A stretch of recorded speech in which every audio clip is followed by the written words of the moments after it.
जय हिंद दोस्तों, स्वागत है आपका अपने यूट्यूब चैनल ज्ञान सिविल सर्विसेज में। तो दोस्तों, पिछली वीडियो में जब आप लोग पढ़े होंगे, देखे होंगे पिछली वीडियो, तो आपको पता चला होगा कि हम पिछली वीडियो में जो है सौरमंडल से जुड़ी कुछ जानकारियां दिए थे आपको।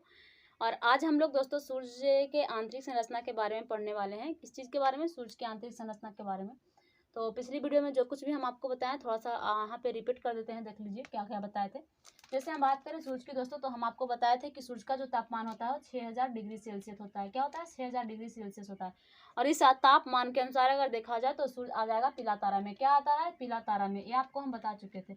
उसके अलावा अगर हम बात करें तो सूर्य एक प्रकार का युवा तारा है। सूर्य एक प्रकार का मध्यम तारा है। क्या? सूर्य एक प्रकार का मध्यम तारा है। उसके बाद अगर बात करें तो सूर्य एक प्रकार का युवा तारा भी है। दोस्तों, मध्यम तारा है क्योंकि इसका तापमान जो है मध्य में आता है, क्योंकि इससे अगर ऊपर जाएं तो भी इससे ऊपर दो तापमान के और भी तारे हैं। जैसे अगर बात करें हम सफ़ेद तारा की, उसके बाद बात करें नीला तारा की, और उससे नीचे भी अगर आएंगे हम लोग तो नारंगी तारा, लाल तारा, ये सारी तारे जो है आ जाती है। तो इसके अनुसार इसका तापमान जो है मध्य में आता है, तो इसे हम लोग मध्यम तारा कहते हैं। और उसके बाद इसको हम लोग युवा तारा भी उसी अनुसार से कहते हैं। जैसे धीरे धीरे इसकी तापमान में जो है बढ़ोतरी, मतलब तापमान धीरे धीरे कमेगी और घटते जाएगी, तो सबसे न्यू तारा जो होगा, नवीन तारा जो होगा, वो होगा जाकर के जिसका तापमान सबसे अधिक हो जाएगा। ठीक है। उसके बाद फिर यहाँ पे युवा तारा हो जाएगा। उसके बाद जो है वृद्ध तारा भी आते हैं। ठीक है। तो दोस्तों, इस प्रकार से इसको हम लोग युवा तारा कहते हैं। सूर्य हमारा क्या है? सूर्य हमारा एक प्रकार का युवा तारा है, और एक प्रकार का मध्यम तारा भी है, एक प्रकार का पीला तारा है। तो इतनी चीज़ आपको पता हो गई। उसके बाद हम आपको बताए थे कि सूर्य जो है हमारा ब्लैक होल का चक्कर लगा रहा है। क्या कर रहा है? ब्लैक होल का चक्कर लगा रहा है। तो ब्लैक होल का चक्कर लगा रहा है दोस्तों। कितनी समय ले रहा था ब्लैक होल का चक्कर लगाने में? तो 25 करोड़ वर्ष जो है चक्कर लगाने में ले रहा था समय। कितना ले रहा था? 25 करोड़ वर्ष। और इसी वर्ष को दोस्तों हम लोग कहे थे ब्रह्मांड वर्ष। क्या कहे थे? ब्रह्मांड वर्ष। तो आपको पता है दोस्तों, याद है कि ब्रह्मांड वर्ष किसको कहते हैं? तो ब्रह्मांड वर्ष वो समय होता है जिस समय में जो हमारा सूर्य आकाश गंगा में स्थित ब्लैक होल का चक्कर लगा लेता है। जितनी समय में ब्लैक होल का सूर्य एक चक्कर लगाता है, उसी समय को कहा जाता है ब्रह्मांड वर्ष। उसी समय को क्या कहा जाता है? एक ब्रह्मांड वर्ष कहा जाता है।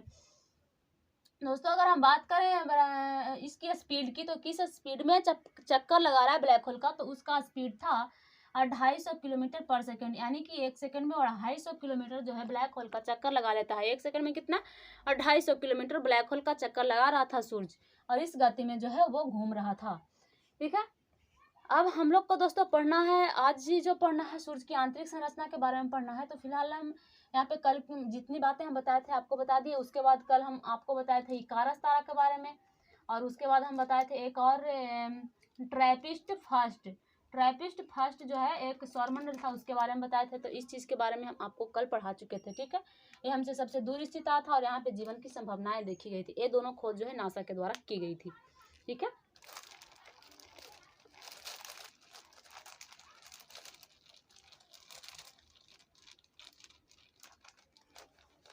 अब देखते हैं आगे।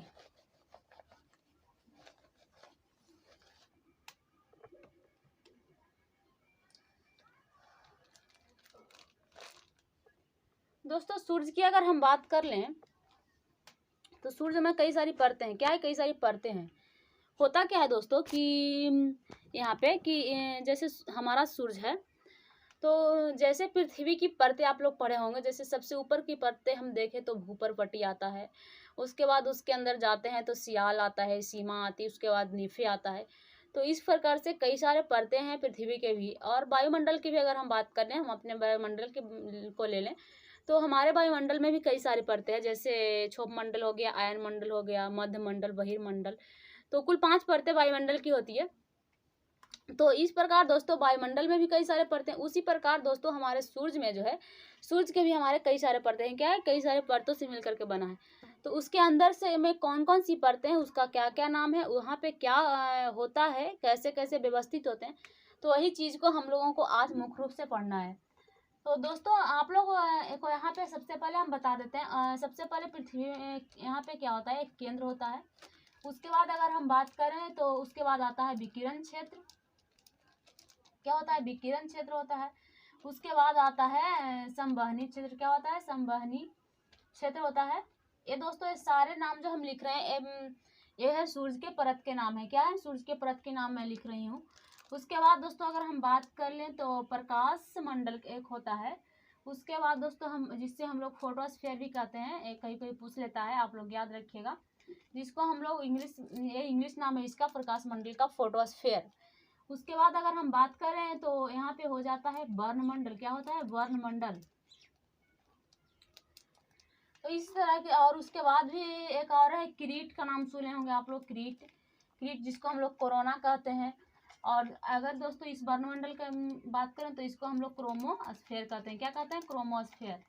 ये इसका इंग्लिश नाम है, लेकिन कभी कभी इस तरह से जो है पूछ देती है चीज़ें, तो इसका इंग्लिश नाम है क्रोमोस्फेयर। अगर हम बात करें सबसे आखिरी परत की तो वो किरीट है, और उसको कहते हैं हम लोग कोरोना।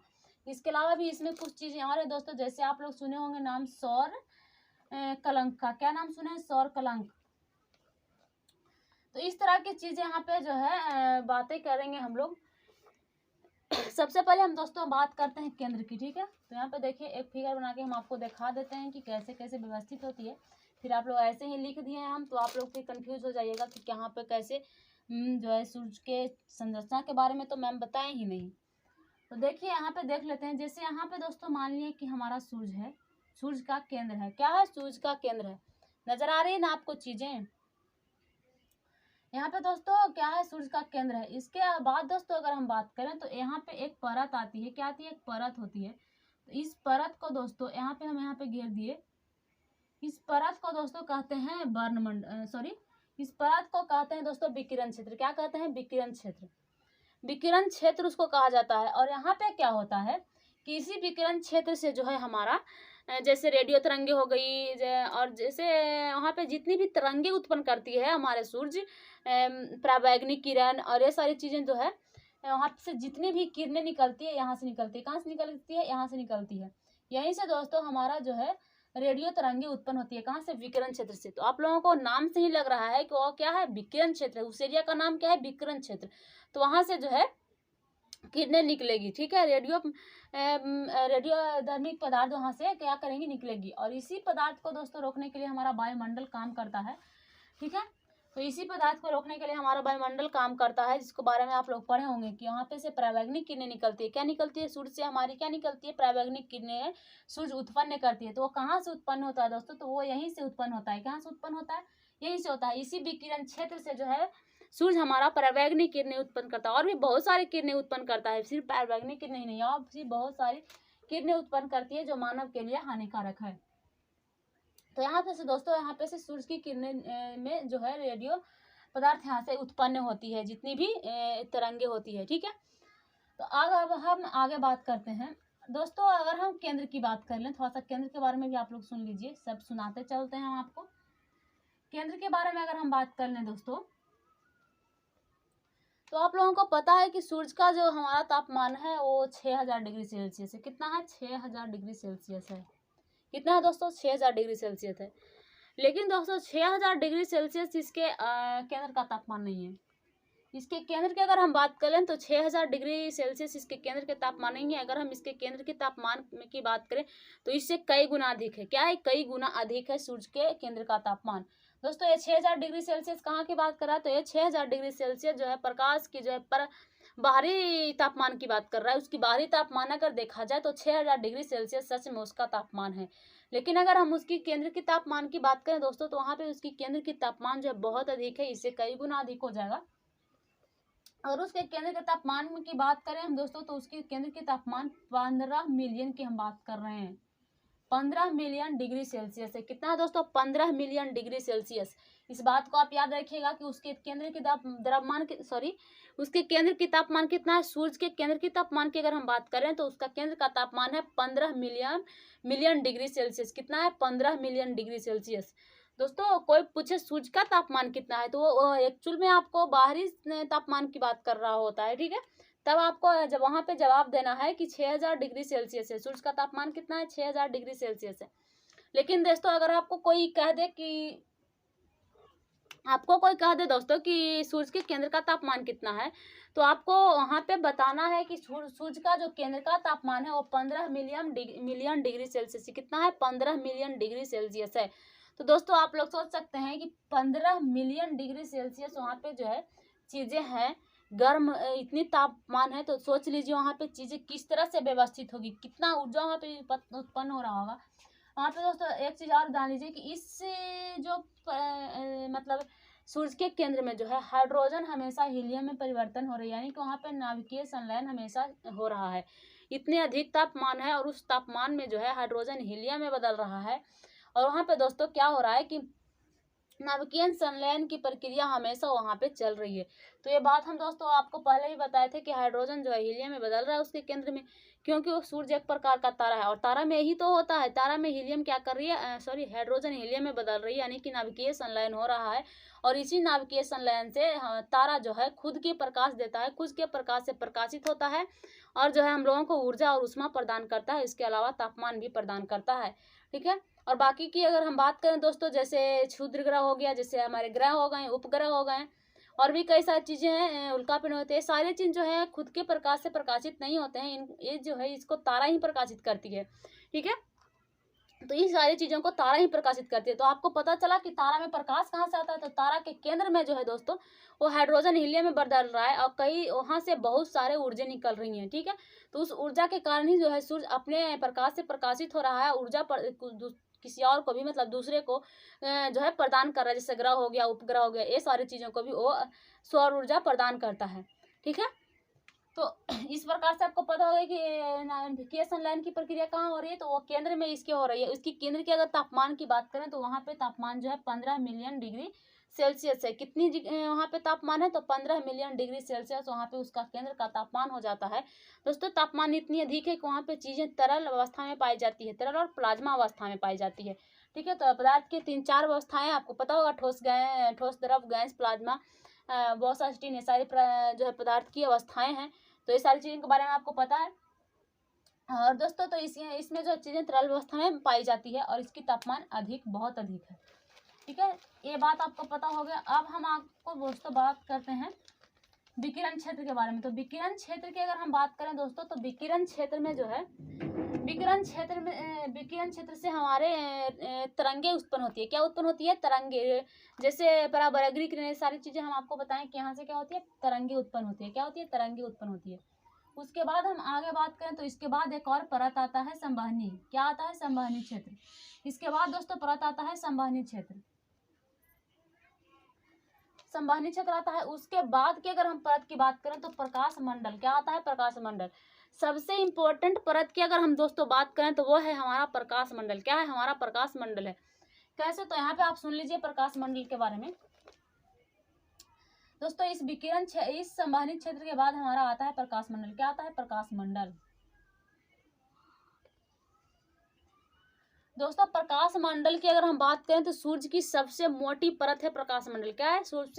सूर्य की सबसे मोटी परत है प्रकाश मंडल। तो आप लोग देख रहे हैं ये परत जो थोड़ी सी पतली है, ये परत भी तो पतली है, और ये परत जो है पूरी इतनी मोटी है। ठीक है। तो ये जो प्रकाश मंडल हमारा है, ये परत जो प्रकाश मंडल हमारा है, ये बहुत मोटी परत है। क्या है? मोटी परत है।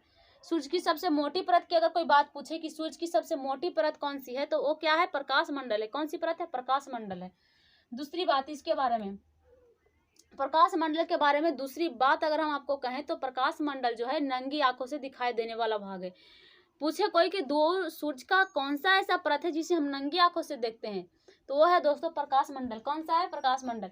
दोस्तों जो सूर्य की जब हमें सूर्य नजर आती है, यहाँ से पृथ्वी से हम लोग जब सूर्य को देखते हैं तो सूर्य के हम ना ही तो केंद्र के देख पाते हैं, ना ही विकिरण क्षेत्र को देख पाते हैं, और ना ही हम इसके संवहनी क्षेत्र को देख पाते हैं। और दोस्तों सबसे आखिरी भाग जो है उसके अंतिम का भाग किरीट कोरोना, इसको भी हम लोग देख नहीं पाते हैं, जबकि ये सबसे आखिरी परत है सूर्य का। क्या है? सबसे आखिरी परत है किरीट सूर्य का, लेकिन फिर भी हम इस किरीट को भी नहीं देख पाते हैं। देखते किसको हैं दोस्तों? तो देखते हैं हम लोग नंगी आंखें से। किसको? प्रकाश मंडल को देखते हैं। किसको देखते हैं? प्रकाश मंडल को हम लोग देखते हैं। ठीक है। तो दोस्तों इसको आप लोग याद रखिएगा, प्रकाश मंडल सबसे इंपॉर्टेंट परत है सूर्य का। और इसको हम प्रकाश मंडल को नंगी आंखों से देखा जा सकता है। क्या होता है? नंगी आंखों से देखा जा सकता है।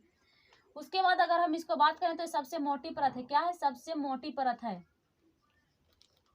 दोस्तों। अगर हम इसकी मोटाई की बात करें तो लगभग 300 किलोमीटर तक इसकी मोटाई है। कितनी मोटाई है? इसकी मोटाई की अगर हम बात करें तो 300 किलोमीटर तक जो है प्रकाश मंडल की मोटाई है। लगभग कितना हो जाएगा? लगभग 300 किलोमीटर जो है इसकी मोटाई है प्रकाश मंडल की। क्या है? 300 किलोमीटर इसकी मोटाई है। अब हम दोस्तों इसको आगे बात करते हैं। तो प्रकाश मंडल में दोस्तों यहीं पे जो है बात करेंगे हम सौर कलंक का। किसका? सौर कलंक का। दोस्तों आप यहाँ पे समझिए कि सौर कलंक होता क्या है। यहाँ पे क्या होता है दोस्तों कि यहाँ पे जो है सौर कलंकी उत्पन्न होती है। क्या होती है? सौर कलंकी उत्पन्न होती है। दोस्तों ये सौर कलंक एक प्रकार का धब्बा है। क्या? एक प्रकार का धब्बा है। ये धब्बा कैसा है दोस्तों? जैसे कभी कभी किसी चीज, जैसे देखिए चांद में भी धब्बा है। उसके बाद किसी चीज में, जैसे मान लिया किसी कपड़ा वगैरह में बरसात के टाइम में कुछ थोड़ा सा धब्बा जैसा लग जाता है, तो उसी प्रकार से दोस्तों ये जो क्या है, एक प्रकार का धब्बा है। सौर कलंक क्या है? एक प्रकार का धब्बा है। एक धब्बा को ही नाम दे दिया गया है सौर कलंक, यानी वो कलंक एक प्रकार का धब्बा है। जिसको जैसे कलंक का नाम आप लोग सुने हो कि फलाना पर एक कलंक लगा हुआ है, कलंक है, चोर है, तो वो कलंक ही तो है। तो इसी प्रकार से यहाँ पे भी एक कलंक है, इसको कलंक नाम दे दिया गया है। कलंक यानी कि वहां पे धब्बा है एक प्रकार का, और उस सूर्य में धब्बा है, तो इसीलिए इसका नाम दे दिया गया सौर कलंक। वो धब्बा किसमें, वो कलंक किसमें है? वो सूर्य में है, इसीलिए इस चीज का नाम रख दिया क्या? सौर कलंक। ठीक है, तो इसी को दोस्तों सौर कलंक कहते हैं। एक प्रकार की कुछ भी नहीं, एक प्रकार का धब्बा है बस।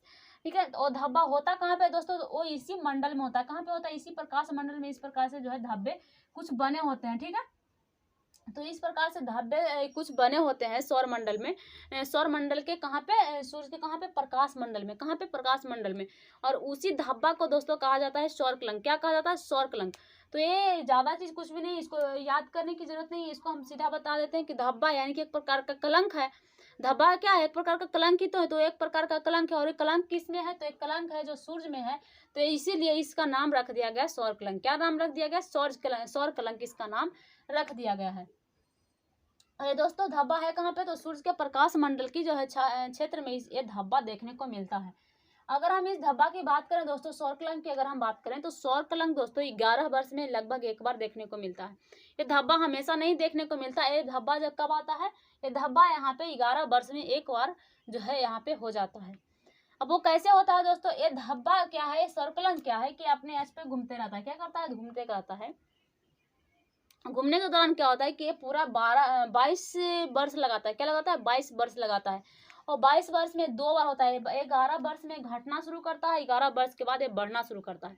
ठीक है, जब आज 11 वर्ष इसको हो गया तो ये घटना शुरू कर देता है। अब जब अगले 11 वर्ष होता है इसको, तो फिर से बढ़ना शुरू कर देता है। और इसी घटने बढ़ने के कारण यहाँ पे जो है हर 11 वर्ष के बाद क्या हो जाता है? धब्बा उत्पन्न होता है। क्या होता है? धब्बा उत्पन्न होता है। ठीक है, तो इसको याद रखिएगा। सौर कलंक कितने होता है, कितना हो जाता है? यहाँ पे सौर कलंक जो है 11 वर्ष ही इसकी आयु है। 11 वर्ष पे एक बार जो है सौर कलंक दिखाई देते हैं। कहाँ पे? प्रकाश मंडल में। कुछ चीजें और दोस्तों, अगर हम केंद्र की बात करें, तो केंद्र में अभी हम आपको बताए थे कि केंद्र में इसका तापमान होता है 15 मिलियन डिग्री सेल्सियस। कितना बताएं? 15 मिलियन डिग्री सेल्सियस। और दोस्तों यहीं पे आकर के, इसी प्रकाश मंडल में आकर के सूर्य का तापमान घटेगा। क्या होगा? सूर्य का तापमान। क्योंकि दोस्तों हम लोगों को इसी भाग को तो हम देख पाते हैं नंगी आंखों से, इसी भाग को तो हम लोग सामने से देख रहे हैं, तो तापमान भी हम लोग इसका ही मापे है ना। तो इस प्रकार से इस मंडल का जो तापमान हो जाएगा वो 6000 डिग्री सेल्सियस पर आकर के अटक जाता है। क्या होता है? 6000 डिग्री सेल्सियस पे आकर के अटक जाता है। जिसका तापमान इतना अधिक था, 15 मिलियन डिग्री सेल्सियस था इसका तापमान, जो प्रकाश मंडल में आते आते दोस्तों वहां पे 6000 डिग्री बस इसकी सेल्सियस 6000 डिग्री सेल्सियस बस इसकी तापमान बच जाती है। इतनी घट जाती है तापमान इसकी सूर्य की। तो आपको बोले कि 6000 डिग्री सेल्सियस जो सूर्य का तापमान होता है वो कहाँ पे होता है? तो वो दोस्तों तापमान होता है इसकी बाहरी तापमान की अगर हम बात करें तो 6000 डिग्री सेल्सियस होता है। और वो कहाँ पे होता है? तो वो प्रकाश मंडल में होता है, क्योंकि बाहरी रूप से जिस चीज को हम लोग सूर्य के जिस भाग को देख पाते हैं वो प्रकाश मंडल को ही हम लोग देख पाते हैं। ठीक है, और प्रकाश मंडल में दोस्तों एक कलंक उत्पन्न होता है, एक धब्बा उत्पन्न होती है। हर प्रत्येक 11 वर्ष में एक धब्बा उत्पन्न होती है। उस धब्बा को हम लोग कहते हैं सौर कलंक। क्या कहते हैं? सौर कलंक कहते हैं। दोस्तों जब ये सौर कलंक उत्पन्न होता है तो एक चीज और रखिए, इस सौर कलंक का जो तापमान होता है वो 1500 होता है। क्या होता है? 1500 डिग्री सेल्सियस। इस सौर कलंक की अगर हम बात करें दोस्तों, तो इस सौर कलंक का तापमान कितना होता है? 1500 डिग्री सेल्सियस होता है। इसकी भी कोई ना कोई तापमान है। क्या है? कोई ना कोई तापमान है इसकी। और इसकी तापमान कितनी है? इसकी तापमान है 1500 डिग्री सेल्सियस। क्या है? 1500 डिग्री सेल्सियस। तो इतनी बातें हो गई सौर कलंक के बारे में और वहाँ पे प्रकाश मंडल के बारे में। अब आगे दोस्तों यहाँ पे हो जाती है सौरमंडल सबसे मोटी परत कौन सी है दोस्तों? तो सौरमंडल की सबसे मोटी परत हो जाएगी प्रकाश वर्ष, सॉरी प्रकाश वर्ष नहीं हो तो दूरी मापने की इकाई है प्रकाश मंडल बोलिए, ठीक है, हमसे गलती हो गई। प्रकाश मंडल जो है सबसे मोटी परत है और इसकी मोटाई की अगर हम बात करें दोस्तों तो कितना है, 300 किलोमीटर लगभग इसकी मोटाई होगी। तो 300 किलोमीटर इसकी मोटाई है। इसके बाद दोस्तों आते हैं हम लोग वर्णमंडल पर। क्या होता है वर्णमंडल? दोस्तों यहीं से जो है प्रकाश से निकल रही है, ठीक है, यहीं से जो है सबसे दीप्तमान पिंड है। अगर कोई पूछे कि सूर्य का जो मतलब ऊर्जा उत्पन्न कर रहा है, सूर्य का जो तापमान उत्पन्न हो रहा है, सूर्य जो हमारा जो है कहाँ से दीप्त हो रहा है, कहाँ से वहाँ पे दीप्त होता है सूर्य, तो इसी प्रकाश मंडल से जो है हमारा दीप्त होता है पिंड। क्या होता है? दीप्त होता है पिंड, ठीक है। तो अब हम लोग कहते हैं इसके बाद अगर हम आए दोस्तों तो इसके बाद एक और परत आती है वर्णमंडल। क्या आती है? वर्णमंडल। दोस्तों सूर्य की सबसे पतली परत की अगर हम बात करें तो वो वर्णमंडल है। क्या है? वर्णमंडल है। सूर्य की दोस्तों पतली परत की बात करें तो क्या है? वर्णमंडल है। बहुत पतली परत होती है वर्णमंडल। और यहाँ पे भी दोस्तों यही होता है। यहाँ पे बस इसमें अंतर ये क्या है कि इसमें धब्बा नहीं उत्पन्न होता है वर्णमंडल में, लेकिन ये भी जो है प्रकाशित भाग है। और यहाँ पे भी दोस्तों क्या होता है कि यहाँ पे भी सूर्य का तापमान उसी तरह से होता है, बिल्कुल यहाँ पे सेम चीजें होती है, लेकिन यहाँ पे धब्बा उत्पन्न नहीं होता। यहाँ पे होता है क्या दोस्तों कि यहाँ पे एक ज्वार उत्पन्न होता है। क्या होता है? यहाँ पे ज्वार उत्पन्न होता है जिसको हम लोग सौर लहरें कहते हैं। दोस्तों यहाँ पे क्या होता है कि यहाँ पे एक प्रकार की ज्वार उत्पन्न होती है। जैसे प्रकाश जब आता है यहाँ से निकलता है, यहाँ से जब मतलब प्रकाश मंडल से दोस्तों जब हमारी सूर्य प्रकाशित होती है, दीप्त होती है, तो यहाँ पे ज्वार उत्पन्न होती है। क्या होती है? ज्वार उत्पन्न होती है। सॉरी दोस्तों, यहाँ पे दोस्तों बड़ी बड़ी ज्वारें उत्पन्न होती है। क्या होती है? यहाँ पे बड़ी, जैसे समुद्र में लहरें उठती है ना, उसी प्रकार से यहाँ पे भी लहरें उठती है। और इसी लहरों को दोस्तों कहा जाता है क्या? सौर ज्वार। क्या कहा जाता है? सौर ज्वार। तो यहाँ पे ज्वारें उत्पन्न होती है। कहाँ पे होती है? तो वर्णमंडल। कोई पूछे कि सूर्य में ज्वार कहाँ पे उत्पन्न होती है, सौर ज्वार कहाँ पे उत्पन्न होती है, तो ज्वाला यहाँ पे उत्पन्न होती है। कहाँ पे? वर्णमंडल में। कहाँ पे उत्पन्न होती है दोस्तों? वर्णमंडल में।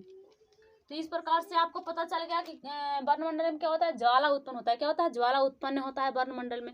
अब हम आगे बात करते हैं यहाँ पे किरीट की। किसकी बात करेंगे? किरीट की। अब दोस्तों सबसे आखिरी परत जो है हमारा किरीट है। क्या है? सबसे आखिरी परत हमारा किरीट है।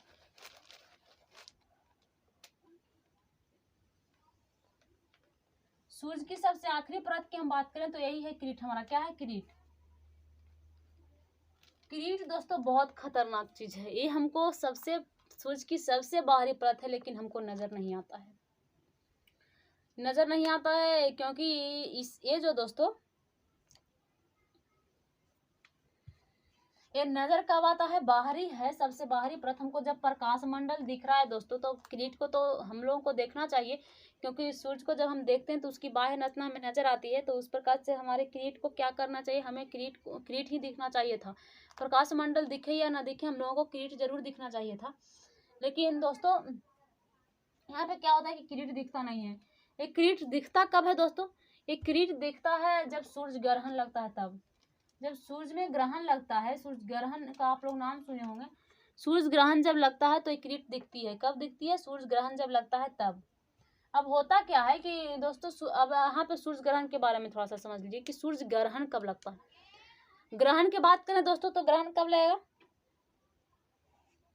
कभी सुने हैं कभी किसी को कहते हो कि तरह पर ग्रह सवार हो, तो उसी प्रकार से दोस्तों ग्रह जब होता है तो क्या होता है कि वहां पे चीजें छुप जाती है। क्या हो जाती है? चीजें छुप जाती है। जैसे अगर हम बात करें कि यहाँ पे कोई व्यक्ति खड़ी है और यहाँ पे जो है कोई, मान लिया जाए कि दोस्तों यहाँ पे सूरज है, ठीक है, यहाँ पे सूरज है और यहाँ पे हम खड़ी हैं, ठीक, यहाँ पे हम खड़ी है, तो इस सूर्य ग्रहण में लगेगा, सूर्य में ग्रहण लगेगा। क्या लगेगा? सूर्य में ग्रहण लगेगा, यानी कि सूर्य हमको दिखाई नहीं देगा। क्या होगा? दिखाई नहीं देगा। सूर्य यहाँ पे छिप जाएगा, सूर्य हमको दिखाई नहीं देगा। सूर्य में ग्रहण लग रहा है यानी कि सूर्य क्या होगा? हमको दिखाई नहीं देगा, ठीक है। तो आपको सूर्य में सीधा ग्रहण का है तो यही बात आपको माइंड में आना चाहिए कि सूर्य के ग्रहण कर रहा है ना। यहाँ पे सूर्य था, यहाँ पे हम खड़े थे, हम इसको सूर्य को देख रहे थे। अब यहाँ पे सूर्य, इसको कोई ढक दिया, इसको कोई ढक दिया, इस सूर्य हमको दिखाई अब नहीं दे रहा है, ठीक है। तो इसको कहेंगे हम लोग सूर्य ग्रहण। क्या कहेंगे? सूर्य ग्रहण। अब इसको ढकेगा कौन? हम ही नहीं बताएं कि कौन ढकेगा। इस ग्रहण लग रहा है, इसका मतलब है कि सूर्य छिपेगा। क्या होगा? सूर्य छिपेगा।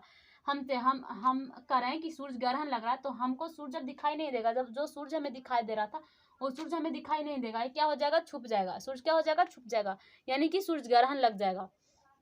अभी सूरज ग्रहण लग रहा है तो इसको कोई ना कोई तो छुपाने वाला यहाँ पे होना चाहिए। तो ये छुपाएगा कौन दोस्तों, इसको छुपाएगा कौन, सूरज को। तो ये छुपाता है चांद, ठीक है, चंद्रमा। क्या छुपाता है, चंद्रमा। अब चंद्रमा कैसे छुपाता है दोस्तों, यहाँ पे क्या होता है कि सूरज है, यहाँ पे क्या है, पृथ्वी है। यहाँ पे पृथ्वी ही तो होगा, हम कहाँ पे खड़ी हैं, पृथ्वी पे ही तो खड़ी हैं। तो दोस्तों हम जब पृथ्वी पे खड़ी हैं, यहाँ पे मान लिया जाए कि हम खड़ी हैं इस पृथ्वी पर, तो इस पृथ्वी पे खड़ी होने के दौरान क्या होता है दोस्तों कि इस पृथ्वी पे हम खड़े हुए हैं और इस पृथ्वी का चक्कर लगा रहा है चंद्रमा। क्या कर रहा है, चंद्रमा। हमको आपको पता है कि चंद्रमा जो है पृथ्वी का उपग्रह है। क्या है, चंद्रमा पृथ्वी का उपग्रह है। तो चंद्रमा तो पृथ्वी का चक्कर लगाएगा ना, पृथ्वी का उपग्रह है तो उपग्रह जो है ग्रह की चक्कर लगाएगी। जैसे हमारी पृथ्वी जो है सूरज की ग्रह है, तो हमारी पृथ्वी सूरज का चक्कर लगा रहा है, उसी प्रकार से चंद्रमा एकमात्र हमारा पृथ्वी का उपग्रह है, तो पृथ्वी को क्या लगाएगा, वहां पे जो है चंद्रमा पृथ्वी की क्या लगा रही है, चक्कर लगा रही होती है। और इसी चक्कर लगाने के दौरान दोस्तों, इसी चक्कर लगाते हुए जब सूरज की जब यहाँ पे और पृथ्वी जो है सूरज की चक्कर लगा रही है, ठीक है दोस्तों। जब ये चक्कर लगाते हुए चंद्रमा पृथ्वी और सूरज के बीच में, ठीक बीचों बीच में यहाँ पे आ जाती है, तो हम लोगों को जो है सूरज दिखाई देना बंद हो जाता है। सूरज कुछ समय के लिए हमको दिखाई नहीं देता है। सूरज क्या करता है, छिप जाता है उस चंद्रमा से, कुछ समय के लिए हमको दिखाई नहीं देता है। तो दोस्तों उस पर जब वो कुछ समय के लिए हमको दिखाई नहीं देता, तो उसी को हम लोग कहते हैं कि सूरज ग्रहण लग गया। क्या हो गया, सूरज ग्रहण लग गया है, ठीक है। अब दोस्तों फिर कुछ समय की ही बात है, कुछ समय में दोबारा जब ये यहाँ से हट जाता है, क्योंकि ये चक्कर लगा रहा है, घूर्णन कर रहा है, तो रुकेगा तो है नहीं वहां पे चंद्रमा, नहीं चंद्रमा रुका हुआ है और नहीं वहां पे पृथ्वी रुकी हुई है। तो दोस्तों वहां पे ना पृथ्वी रुकी हुई है ना चंद्रमा रुक गई है। तो इस प्रकार से कुछ समय के लिए अब यहाँ पे जब जिस ना समय के लिए सूरज इस चंद्रमा से छुपा हुआ रहता है, उतना समय के लिए वहां पे सूरज ग्रहण होता है। और जैसे ही ये हटता है, सूरज हमें दिखाई देने लगती है और वहां पे सूरज ग्रहण क्या हो जाता है, समाप्त हो जाता है, ठीक है। तो आपको सूरज ग्रहण कब लगता है, आपको समझ में आया, कभी भूलिएगा नहीं ना कि सूरज ग्रहण कब लगता है, कैसे होता है। तो इस प्रकार से दोस्तों सूरज ग्रहण लग जाता है। क्या होता है, सूरज ग्रहण लग जाता है। अब सूरज दोस्तों हमारा बहुत बड़ा है। क्या, सूरज हमारा बहुत बड़ा है। यहाँ पे इसके बात करें तो मान लिया जाए कि यहाँ पे सारी चीजें, यहाँ पे मान लिया जाए कि किरीट है। क्या है, किरीट है। इसकी सबसे बाहरी परत को किरीट कहते हैं। तो हमारा सूरज है, ये हमारा किरीट है। क्या है, सूरज की बाहरी परत किरीट है। अब होता क्या है दोस्तों कि जब पृथ्वी के चारों ओर चंद्रमा घूम रही होती है और जब चंद्रमा इसके ठीक बीचों बीच आती है, पृथ्वी और सूरज के ठीक बीचों बीच आती है, तो सूरज हमारा ढक जाता है। क्या हो जाता है, सूरज हमारा इस प्रकार से ढक जाता है। तो दोस्तों सूरज के ढकने के अनुसार क्या होता है, ढकने के दौरान क्या होता है कि जब पृथ्वी के सामने चंद्रमा आएगी तो पृथ्वी इस प्रकार से ढकेगी और इसका बाहरी भाग जो क्रोध होगा वो जो है ये दीप्तमान होने लगेगा। क्या होगा, दीप्तमान होने लगेगा। दोस्तों यहाँ से प्रकाश मंडल से जो दीप्तमान किरणें आएगी, बाहर निकल रही होगी, तो उस प्रकार से ये दिखता नहीं है किरीट हम लोगों को, ऐसे नहीं दिखेगा सीधा नंगी आंखों से। लेकिन जब यहाँ पे जब ढक जाता है, प्रकाश मंडल पूरा ढक जाता है, वर्ण मंडल पूरा ढक जाता है जब चंद्रमा से सूर्य की, तो क्या होता है कि इसके आखिरी परत में से क्या होता है, एक दीप्तमान यहाँ पे प्रकाश उत्पन्न होता है। क्या होता है, प्रकाश उत्पन्न होता है और ये हम लोगों को दिखने लगता है। क्या होता है, प्रकाश उत्पन्न होने के कारण एक किरीट हम लोगों को दिखने लगता है। तो आपको कोई पूछे कि वहां पे जब सूर्य ग्रहण लगता है, तो सूर्य ग्रहण लगने के दौरान कहाँ से प्रकाश उत्पन्न होती है, कौन सा भाग हम लोगों को दिखाई देता है, तो उसका आंसर होगा किरीट, जिसको हम लोग अंग्रेजी में कहते हैं, इंग्लिश में कहते हैं कोरोना। ठीक। तो दोस्तों ये सबसे आखिरी परत बन चुकी है कोरोना, किरीट हम लोगों का सूरज की, तो इसको सूरज का मुकुट भी कहते हैं। अगर कोई पूछे कि सूरज का मुकुट किसको कहा जाता है, तो वो भी आंसर होगा किरीट। क्या होगा, किरीट, जिसको हम लोग इंग्लिश में कोरोना कहते हैं, ठीक है। तो दोस्तों यहाँ पे क्या होता है कि एक किरीट जो है प्रकाशित होने लगता है और इसी किरीट हम लोग देख पाते हैं जब सूरज ग्रहण लगता है। तो दोस्तों एक किरीट बहुत ही खतरनाक चीज है, हम लोगों को नंगी आंखों से उसे नहीं देखना चाहिए। क्योंकि जब सोचिए यहाँ पे रियलिटी में या नंगी आंखों से नहीं दिख रहा है, तो कोई ना कोई तो कारण है, उसमें कोई भी ना कोई तो वहाँ पे जो है हानिकारक पदार्थें होती होगी। तो इसीलिए दोस्तों हम लोगों को किरीट को नंगी आंखों से नहीं देखना चाहिए। इसलिए कहा जाता है कि जब सूर्य ग्रहण हो तो सूर्य ग्रहण के दौरान हम लोगों को सीधा सीधा सूर्य पे नहीं देखना चाहिए, ठीक है। वहाँ पे जो है आंख पे बुरा प्रभाव पड़ता है। ठीक, तो आपको समझ में आ गया कि ऐसे यहाँ पे कि सूर्य ग्रहण कैसे लगता है और एक किरीट कब दिखता है हम लोगों को, किरीट क्या होता है, वर्णमंडल क्या होता है, फोटोस्फीयर, इसको कहते हैं क्रोमोस्फीयर वर्णमंडल को। और उसके बाद प्रकाश मंडल क्या होता है, फोटोस्फेयर क्या होता है आपको पता चल गया, संवहनी क्षेत्र, विकिरण क्षेत्र हम आपको पढ़ा चुके, केंद्र भी हम आपको पढ़ा चुके।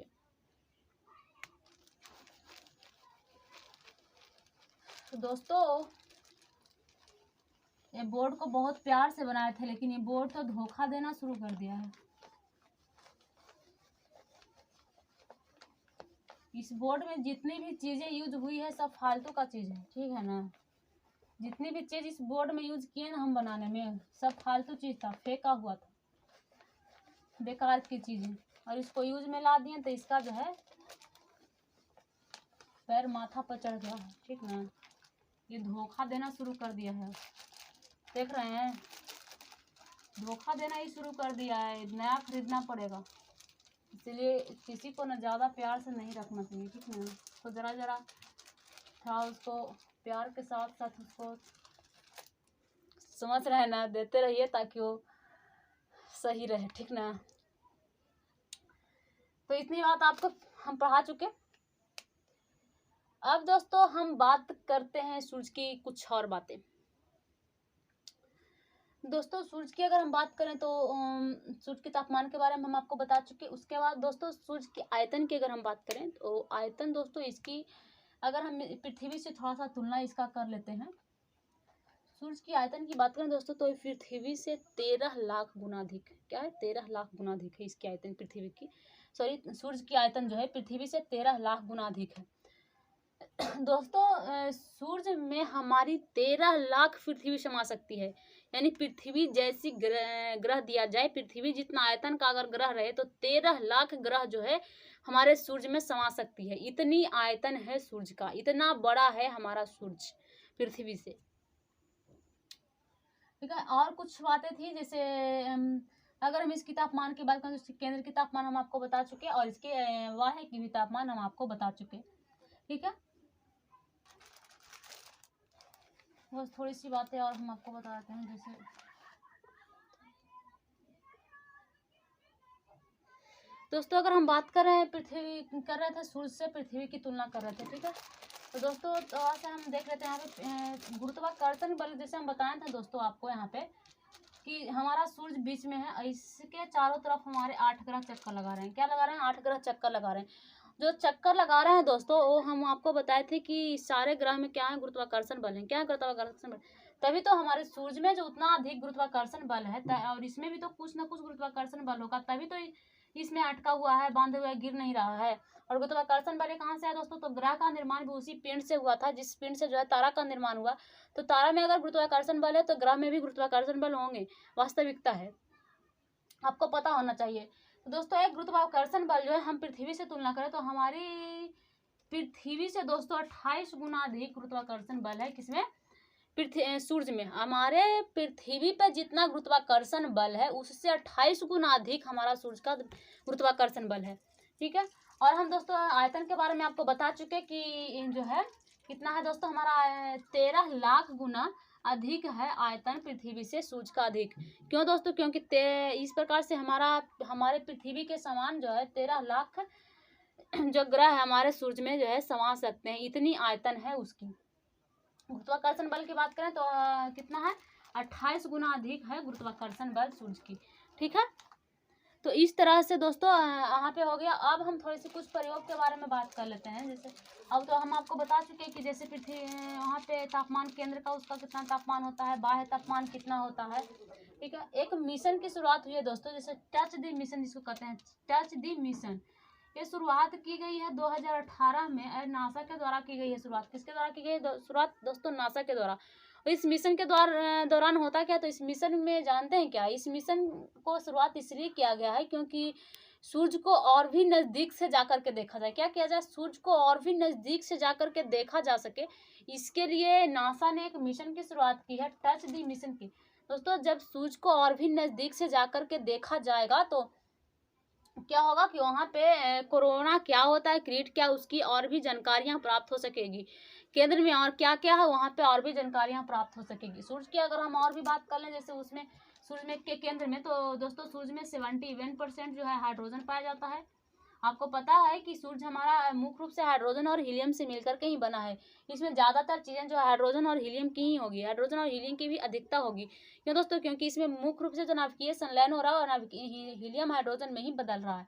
तो 71% जो है सूरज में हाइड्रोजन पाया जाता है। और दोस्तों बात करें तो 26.5% हमारा हीलियम है। क्या है? हीलियम है। और बाकी दोस्तों जो ये 2-3% चीज़ें हैं वो अन्य गैस यहाँ पे पाई जाती है। धूलकण काफ़ी सारी चीज़ें यहाँ पे जो है उपस्थित है, और भी गैस यहाँ पे पाई जाती है। जैसे बात करें हम आर्गन की, तो ये सारी चीज़ें हैं यहाँ पे। तो दोस्तों इस मिशन की शुरुआत कब हुई है? ये मिशन की शुरुआत दोस्तों 2018 में हुई है। किसके द्वारा की गई? ये दोस्तों नासा के द्वारा की गई। किसके द्वारा की गई है? नासा के द्वारा इस मिशन की शुरुआत की गई है। और इस मिशन का लक्ष्य क्या है? तो इस मिशन का लक्ष्य रखा गया है कि सूरज को और भी नज़दीक से जाकर के जान पाएं, और भी हम नज़दीक से जाकर के इसे देख पाएं कि इसमें और भी क्या क्या चीज़ें उपस्थित है। तो इतनी बातें हम आपको बता चुके।